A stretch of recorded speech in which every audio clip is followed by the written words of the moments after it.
성령 충만이 하나님을 알게 하신다 말씀의 제목을 가지고 은혜를 나누도록 하겠습니다. 에베소서 1장 15절부터 19절까지의 말씀입니다.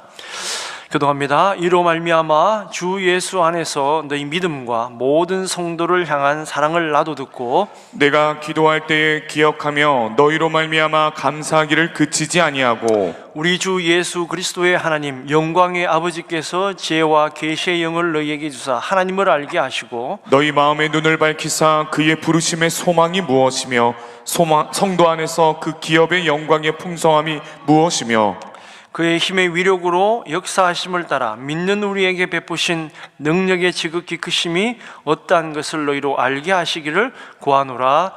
아멘. 지식의 시대에 살고 있죠, 그죠?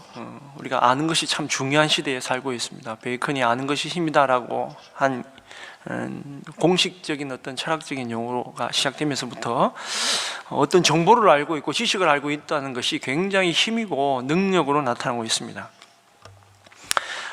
근데 이제 더 중요한 것은 그런 거죠. 무엇을 아는가? 무엇을 아는가? 이런 겁니다. 오늘 성경에 에베소 교인들에게 보내는 이 사도 바울의 말씀 가운데 특별히 17절과 19절 말씀에 하나님을 알게 하시고 또 하나님이 너희로 알게 하시기를 구하노라 이렇게 말씀을 하고 있는데, 오늘은 하나님을 알고 또 무엇을 알아야 되는지에 대해서 알을 통해서 우리가 좀 은혜를 나누기를 소망합니다. 에베소서는 에베소가 도시가 큰 도시예요. 로마에는 예수님 살던 당시 로마가 이제 보통 이제 3대 도시라 그러면 이제 로마, 그 다음에 알렉산드리아, 그 다음에 이제 안디옥, 수리오 안디옥입니다. 이 사도 바울과 바나바를 선교 파송을 했던 그곳이고, 5대 도시라고 할 때는 여기에 여러분 한번 아이들 이렇게 학교 뭐 동아집이나 이런 거 보면 아시겠지만 로마에 뭐 대항했던 그 한니발 장군 나오는 데 있죠. 한니발 장군, 피니키아라고 하는 나라의 그 수도였던 카르타고가 있고, 그 다음에 지금의 이스탄불인 콘스탄티노플이 까지 에베소까지 해서 다 이게 5대 도시다 이렇게 얘기를 합니다. 그 5대 도시라고 말하면 그만큼 인구가 많겠다는 거죠. 인구가 많고 크고 또 각종 대학들이 있고 또 뭐 학자들도 있고 여러 사람이 많다는 거예요. 그 큰 도시에서 다양한 이제 어떤 욕구들이 있겠죠. 뭐 먹는 욕구, 무슨 뭐 여러 가지 욕구들이 있겠죠. 그 중에 욕구가 뭐냐면 사람은 알기를 원하니까, 아는 걸 되게 궁금해하니까 그 아는 것에 대해서 이렇게 관심을 많이 가지고 있습니다. 그래서 막 이렇게 뭘 연구를 많이 하죠. 그때 당시에 많이 연구했던 것이 신에 대한 얘기입니다. 신에 대한 얘기. 그래서 제우스가 어떤 신이고, 그죠? 왜 신을 잘 알아서 그 신에게 적당하게 예물도 잘 갖다 바치고 재물도 잘 갖다 바치고 해야 재난도 안 당하고, 그죠? 환난도 안 당하고 전쟁도 안 나가고, 때로는 전쟁이 나도 이길 수 있는 힘을 얻기 때문에, 그래서 신에 대해서 알아가는 것이 큰 힘이었습니다.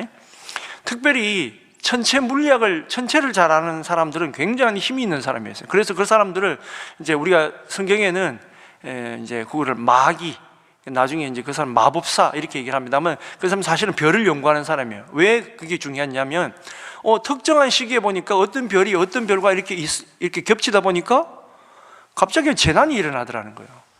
달이 굉장히 클 때 보니까 어떤 현상이 일어나요.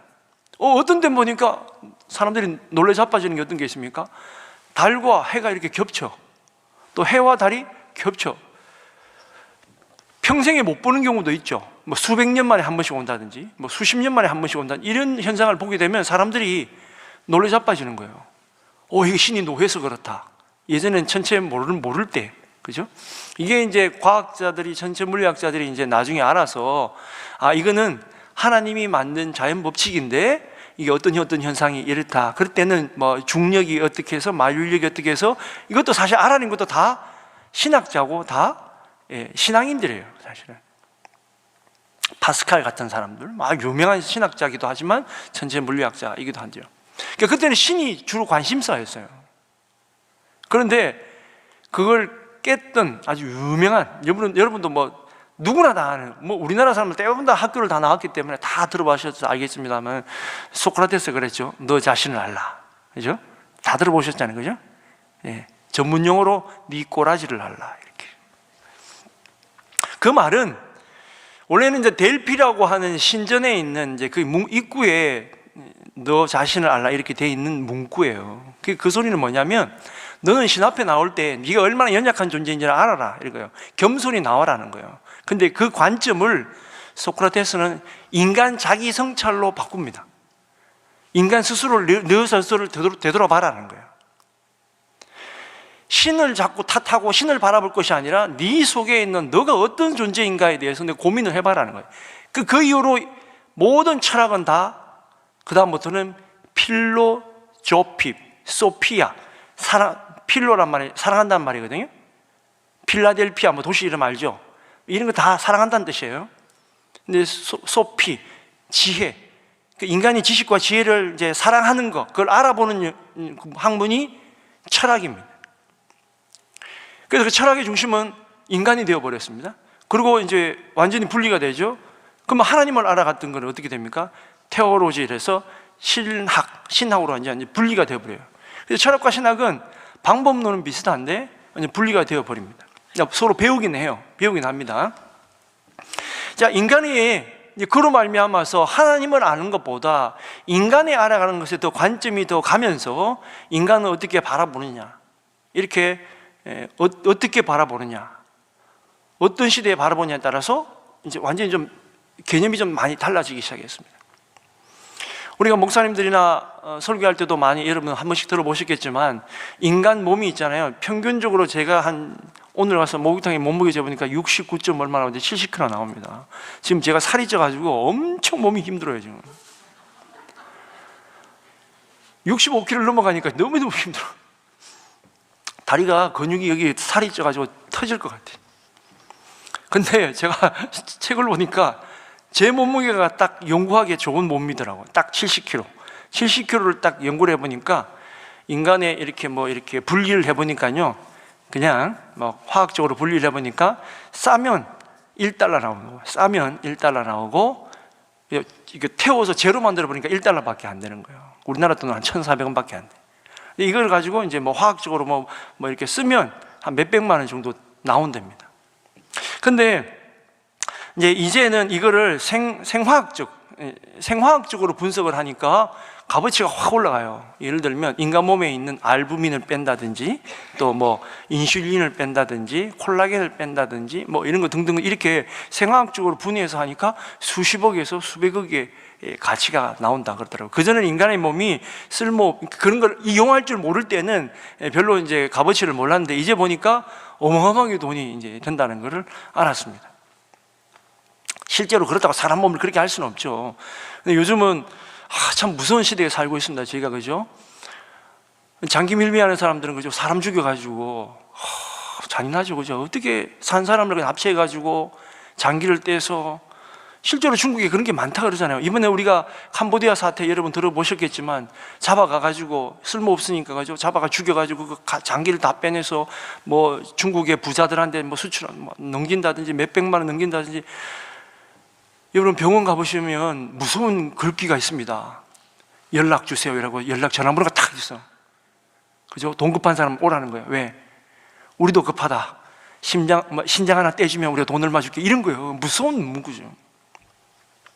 인간의 몸이 이제는 좀 가치가, 물질적인 가치가, 이렇게 돈으로 따지는 가치가 올라가긴 했습니다만은 인간이 그렇게만 볼 수 있는 존재는 아니다라는 겁니다. 여러분, 우리가 분명히 아셔야 될 것, 알아야 될 것은 뭐냐?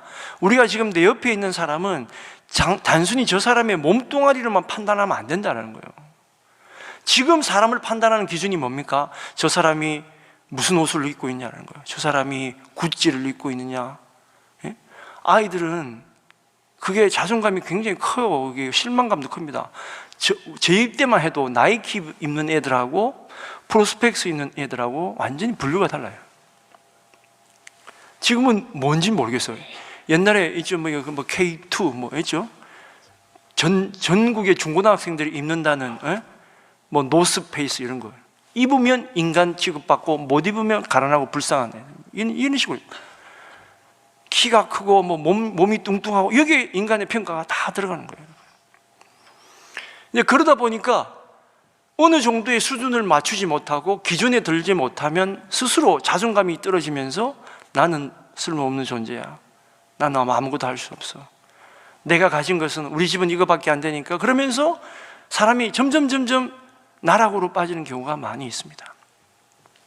근데 여러분, 사랑하는 여러분, 여러분은 하나님이 고귀하게 만드신 분이십니다.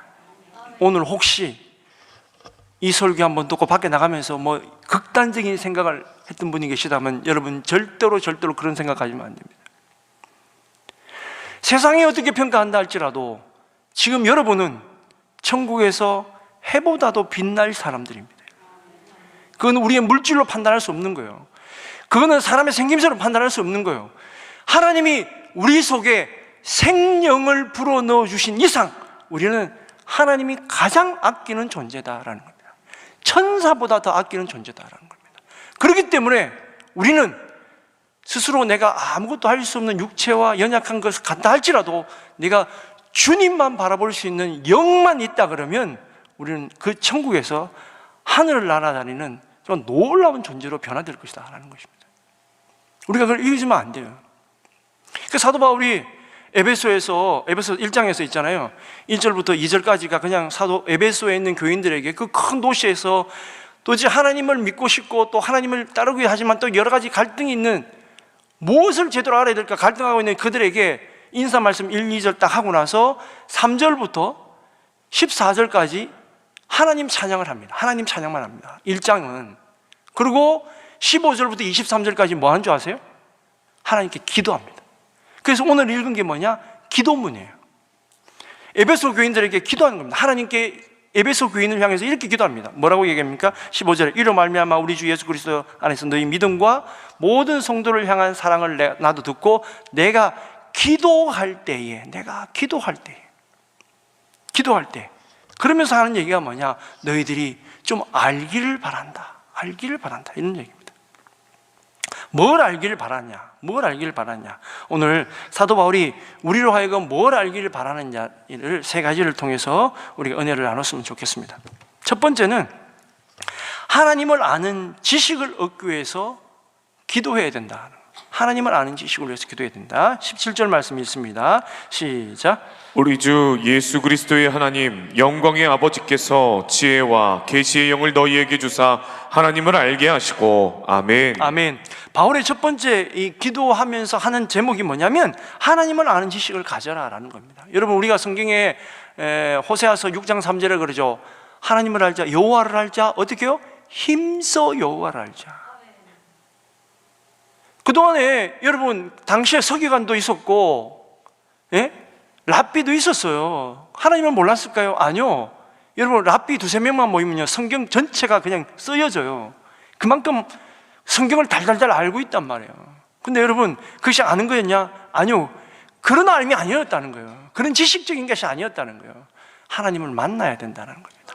하나님을 만나서 알아야 된다는 겁니다. 여러분, 사랑하는 여러분, 성경에서 알다라고 하는 말은 야다라 그래요. 야다. 히브리어로 야다라 그럽니다. 혹시 좀 기억하시는 분은 있을지 모르겠는데 저희가 올해 목회자들 수양회를 태국의 치앙마이에 가서 3월 이틀에 이제 수양회 답사 겸해서 갔는데 담임 목사님이 사역자들에게 주신 말씀 중에 야다, 우리 서로 알아가자. 좀 서로 땀 흘려가면서 부딪혀가면서 좀 알아가자. 정말 감동이었습니다.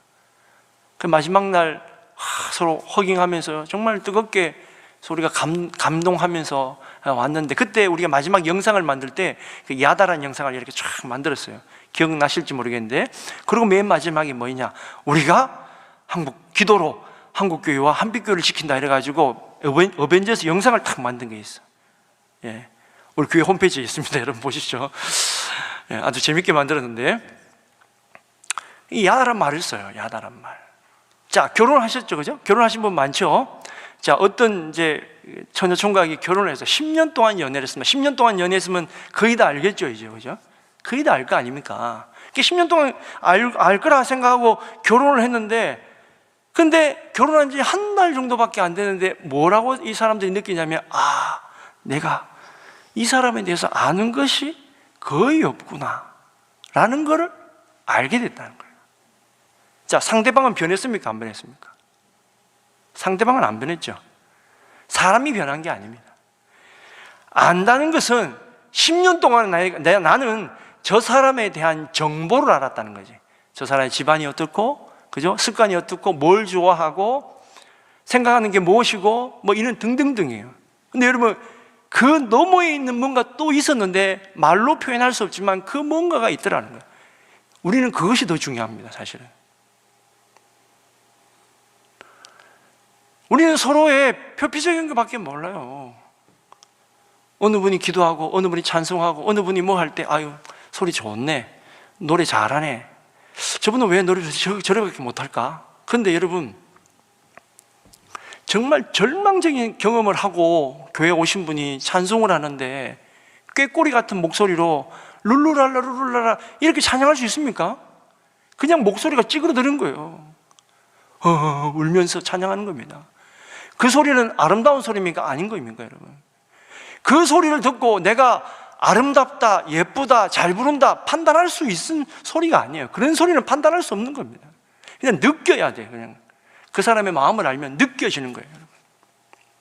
오늘 이 시대를 바라보고 있는 하나님의 말씀 가운데서 우리는 하나님의 말씀을 어떻게 알고 있냐는 거예요.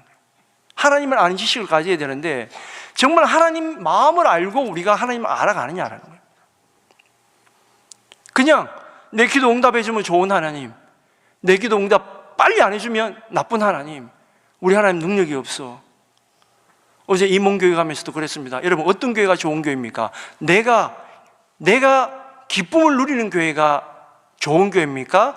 하나님의 기쁨이 되는 교회가 좋은 교회입니까, 여러분? 네? 근데 우리는 말은 하나님의 기쁨이 되는 교회가 좋은 교회다 합니다만은 내 만족이 안 되는 교회는 결코 좋은 교회가 아니라고 그러는 거죠. 저 교회는 가니까 뭐 하니까 좋고, 저 교회는 가니까 좋고, 우리는 그렇게 판단하잖아요. 그러니까 내 기쁨을 위해서, 내 만족을 위해서 신앙생활을 하는 것이 아니라 이제는 공동체와 교회와 하나님의 기쁨이 되는 삶을 살아야 되는데, 여러분, 우리가 하나님을 안다는 것은 바로 그 마음을 가지고 하나님을 알아가야 된다라는 것입니다. 그래서 사도 바울이 여기에서 말씀 가운데 7절에 이렇게 되어 있죠. 7절에 우리 주 예수 그리스도의 하나님, 우리 주 예수 그리스도의 하나님, 하나님이라 하면 되는데 앞에 주 예수 그리스도의 하나님이라 얘기합니다. 이 말은 무슨 의미냐? 이 말은 두 가지예요.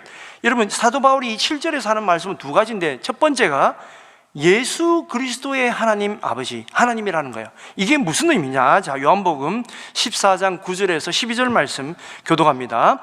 예수께서 이르시되 빌립아, 내가 이렇게 오래 너희와 함께 있으되 내가 나를 알지 못하느냐? 나를 본 자는 아버지를 보았거늘 어찌하여 아버지를 보이라 하느냐?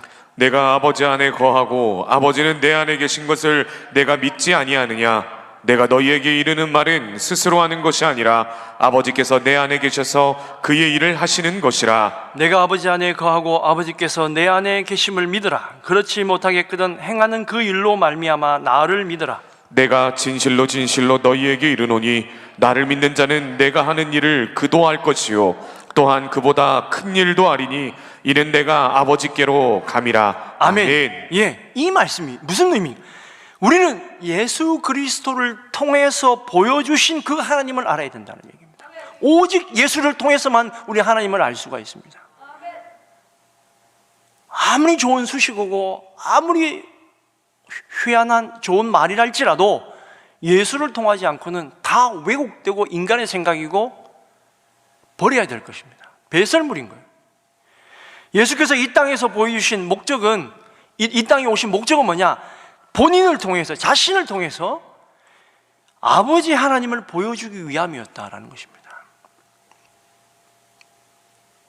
예수님은 고린도전서 13장에 뭐라 그러시죠? 사랑은 언제나 오래 참고, 딱 예수님으로 바꾸면 돼요. 예수님은 언제나 오래 참고. 그러니까 예수라고 하는 사랑의 눈을, 렌즈를 가지고 막 봐야만 하나님을 볼 수가 있는 거예요. 그래야 하나님을 알 수 있다라는 겁니다. 자, 두 번째. 근데 또 사도 바울이 여기서 또 뭐라고 얘기하냐? 두 번째는 영광의 아버지라고 그러죠. 영광의 아버지. 영광의 아버지라고 그렇게 합니다. 세상의 아버지는 불완전해서 우리는 때로는 실망시킬 수밖에 없습니다. 우리가 잘 아는 그 강명식 우리 찬양사에 가시는 분, 그분이 한 번은 그 집회 때 그러시더라고요. 자기는 아버지에 대한 사랑이 없대요. 아버지에 대한 사랑이 하나도 없었대. 근데 교회를 갔는데 사람들이 아버지 하나님 그러는데 어느 날 그 아버지 하나님을 만난 거야. 그래서 아버지에 대한 사랑이 딱 느껴졌다는 거예요. 그 정말 아버지에 대한 사랑이 느껴졌다는 거예요. 제가 어렸을 때 아버지를 잃었습니다. 아버지가. 그래서 어머니 밑에서 과부의 아들로 오래 살았는데 사실 아버지 사랑을 잘 모릅니다. 제 아버지의 기억은 어렸을 때 돌아가시 직전에 이 풍이 오셔서, 지금으로 하면 뭐 알츠하이머든지 뭐가 되겠죠. 고향에 북한에 두고 온 자식들 생각하고 또 떨어져 있는 가족들 생각하면서 마지막에는 정말로 중풍에 뭐 이렇게 막 힘들게 돌아가셨는데, 어렸을 때 아버지가 그 괴롭고 힘든 걸 잊기 위해서 늘 막걸리를 시키셨어요. 진현아, 진현아 이렇게 점잖게 안 부르고, 그러면 이제 그 왜 노 그릇 있죠? 노 주전자 있죠? 예, 그 찌그러진 노 주전자, 예, 그거 들고 이제 저 건너편에 가서 이제 막걸리 사오는 거예요.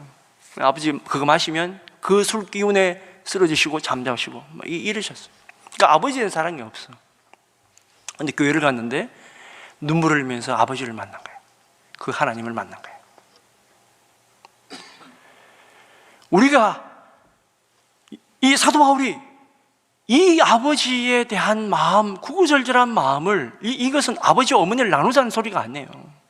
부모의 심정으로 사랑해 주시는 그 주님을 알아야 된다는 겁니다.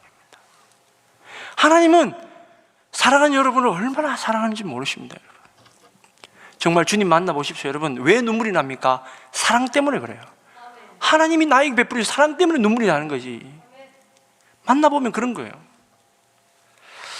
그 하나님을 여러분 오늘 이 밤에 만나시길 축원드립니다.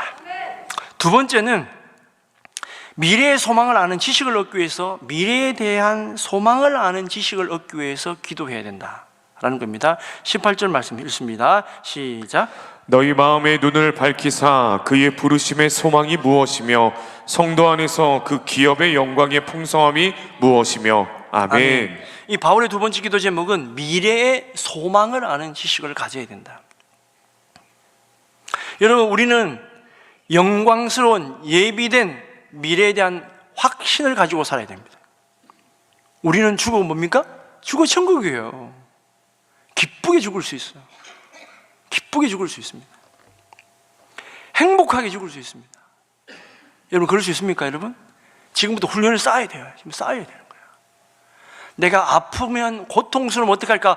그런 걱정하지 말고 내가 천국 입성하는 그 휘황찬 문에 주님이 나를 맞아주시는 그 장면을 기억하면서 우리가 어렵고 힘들 때, 내가 때로는 죽을 아픔과 고통이 있을 때에도 그 장면을 생각하시라고요. 소망을 가지고 살아야 됩니다. 사도 바울은 이 소망을 영광된 미래의 소망이라 이렇게 얘기했지만, 사도 베드로는 어떻게 얘기했냐? 그것을 산 소망이라 얘기합니다. 산 소망. 왜? 산 소망이에요. 죽은 소망이 아니에요. 없어질 소망이 아니기 때문에.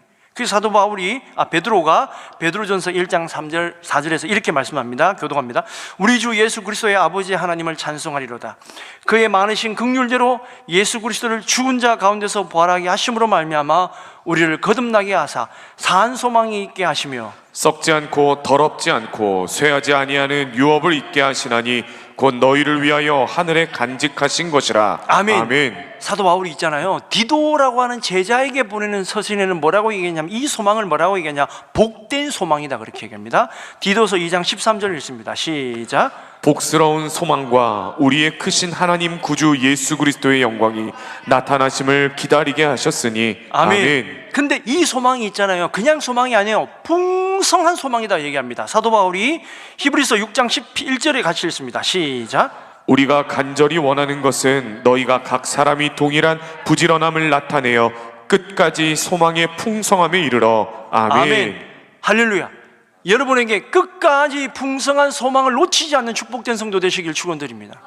여러분, 우리가 존 버년의 철로 역정에 보면요, 참 재밌는 이게 비유로 이렇게 많이 나오는데, 그게 보면 주인공 이름이 크리스찬이에요. 크리스찬이 한 번에 이제 온갖 보물과 쾌락이 아주 뭐 엄청난, 우리로 보자 그러면 아우 너무 좋은 데다, 저런 곳에 살고 싶다라고 하는, 우리는 지금 지금 우리 사람들 세태로 생각하자면 너무 복된 도시겠죠. 근데 그 철로 역정에는 뭐라고 되어 있냐면 허영의 도시라 얘기를 합니다. 그런데 이 주인공 크리스찬이 그 길을 지나가면서 눈길 한 번 안 주고 지나갑니다.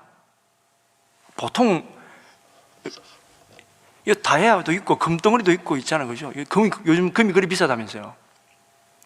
이런 거 있으면 눈 이렇게 한 번이라도 갈 거 아니에요. 근데 이 크리스찬은 한 번도 눈이 안 가는 거예요. 책에 보면. 왜 안 가느냐? 진짜가 아니기 때문입니다. 진짜가 아니기 때문에. 여러분, 이 세상이 진짜입니까? 이 세상이 진짜입니까, 여러분? 서양에서는요, 장미와 십자가라 이런 표현을 많이 써요. 책에 보면 장미와 십자가. 자, 여러분에게 아주 질문 하나 드리겠습니다. 자, 여러분 지나가시다가 길거리에 있는 너무 예쁜 빨간 장미를 봤어요. 그리고 여러분 요즘은 다 핸드폰 찍으니까 핸드폰 가지고 딱 찍어서 왔습니다. 자, 그럼 여기서 장미는 세 가지로 존재합니다. 첫 번째, 밖에 아직 빨갛게 예쁘게 있는 장미가 있습니다. 이 장미가 진짜입니까, 여러분? 대답하지 마시고, 이 장미가 진짜입니까? 진짜 장미예요? 두 번째, 금방 사진을 찍었어. 이 장미가 진짜입니까? 예? 아니면 그 장미를 본 내 기억 속의 장미가 진짜입니까? 목사님, 그래도 밖에 있는 게 진짜 아닙니까? 그런데 그 장미 열흘 지나면 어떻게 되죠? 죽어 있습니다. 시들어 있습니다. 그럼 그게 진짜 장미입니까, 여러분? 이 철학이 이런 겁니다, 여러분. 재밌죠? 그걸 어떻게 보느냐에 따라서 철학 사주가 갈라지고 인생이 갈라지고 세계관이 달라져요.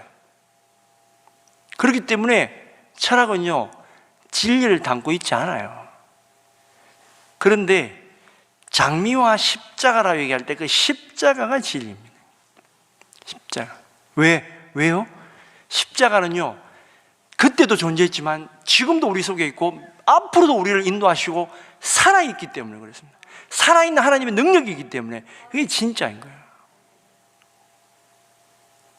여러분 마음속에 십자가가 있습니까? 진정한 진리가 있습니까? 진정한 미래에 대한 소망이 있습니까? 이 소망이 있는 사람은 있잖아요, 지금 내가 힘들고 어려운 생활이 어렵지 않아요. 왜? 그거는 내가 정신적으로 무슨 마취를 맞기 때문에 그게 아니라 그 소망이 나를 이끌어줍니다. 기대해주고, 그 기대감이 어떻게 되느냐? 세 번째, 그래서 사도 바울이 우리한테 얘기해 준 게 뭐냐? 세 번째입니다. 현재의 능력을 아는 지식을 얻기 위해 기도해야 된다. 자, 19절 말씀 있습니다. 시작.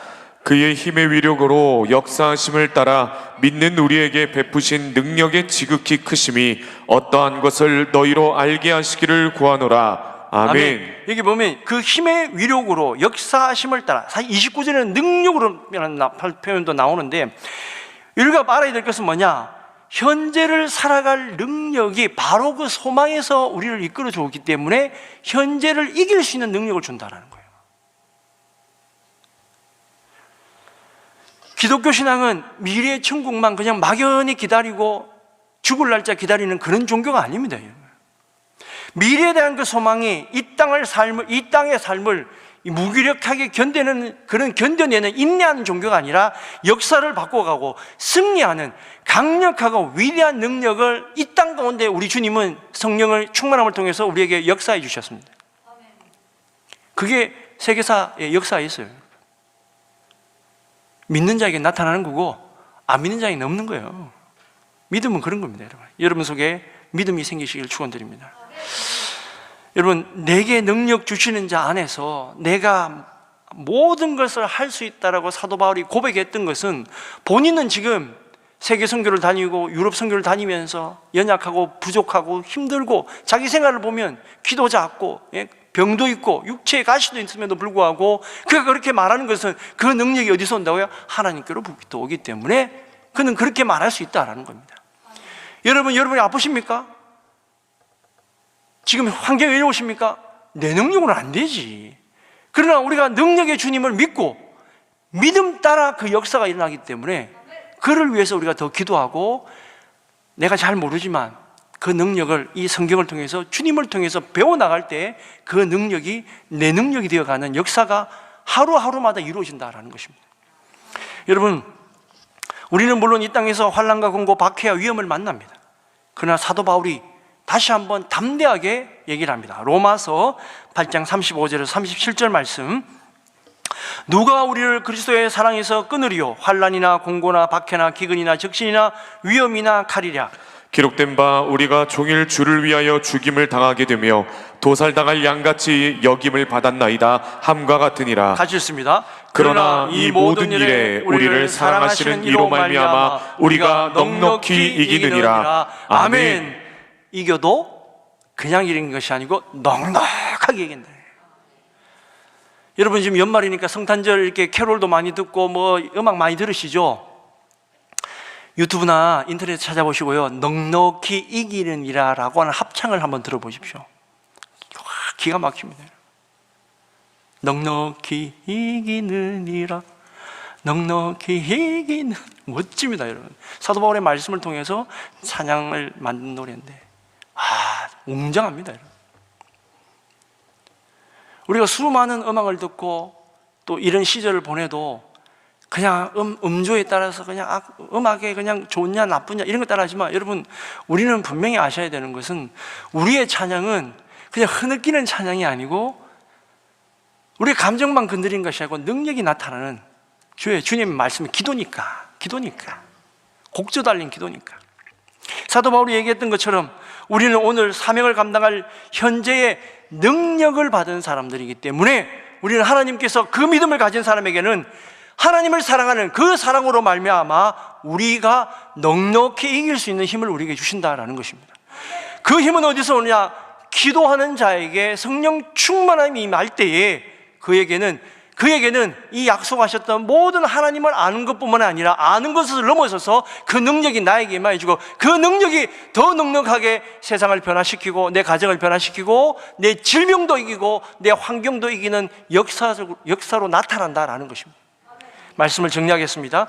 사랑하는 성도 여러분, 오늘 우리는 사도 바울의 이 기도하는 마음을 통해서 그리스도인이 평생 구해야 될 세 가지, 하나님을 먼저 아는 지식을 가져야 되고, 두 번째, 우리는 우리에게 닥쳐올 이 미래에 대한 지식, 어떤 미래인가에 대한 확실한 이 지식을 가져야 되고, 또 이 시간 우리가 현재 어떤 능력을 하나님께서 우리에게 주어 주셨는가를 바로 알아서 이 세상 끌려다니지 마시고 이 세상을 이끌어 나가시고 가정을 이끌어 나가시고 삶을 이끌어 나가시는 우리 복된 성도님들 되시기를 간절히 축원드립니다.